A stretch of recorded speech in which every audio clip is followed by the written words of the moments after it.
Welcome to a new video of the Parts channel. Well, I'm going to make a short video answering a question that you have left me in relation to a video I made about ITV, solution to carbon monoxide gas failure. I will leave you the link of that video there. Okay, there I give tips on how to pass the ITV and others. The question is, if it is good to pass these tests with the air filter removed. Let's see. It is not good at all to remove the air filter to a vehicle, because it exposes you to get dirt in the intake and damage the engine. Okay, starting there, in old vehicles, because there were those who did it, and of course, when more air enters, well, you know, more air is equal to more oxygen, because that impoverished the mixture, and the carbon monoxide values dropped. But already in modern vehicles, a few months ago it happened to us with a client who had read this, and well, they threw him in the first ITV, he had, you know, 2 opportunities before paying the second one again.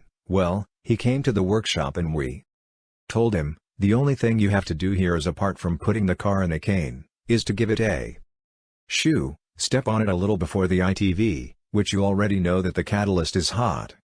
And all these things, because changing the filter that you have dirty, basically it is because you have the dirty filter, as the filter did not arrive until the next day and he had an appointment for that day. On that day he had to last minute, because he decided to remove the filter because he had heard it, as I say, in some forum, and pass the ITV, because they threw the ITV because he had a lambda factor failure. Because of course the lambda probe, you know that it measures oxygen after combustion, so when removing the filter, so much air entered it and clarified, with the air, as I say, the oxygen.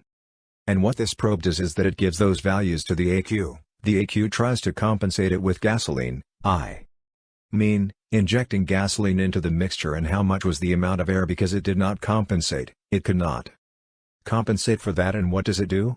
I failed lambda factor, and you can see that in the end it was because not to wait a bit. Okay, so my advice is that you do not do these things. You expose yourself to destroy an engine. You go behind a vehicle on the road, a pebble is thrown, it does not have that air filter that would stop that stone, it enters the intake and is already bundled. Okay, well, here you have the video. If it has been useful, then do not forget to give a like and subscribe to the channel.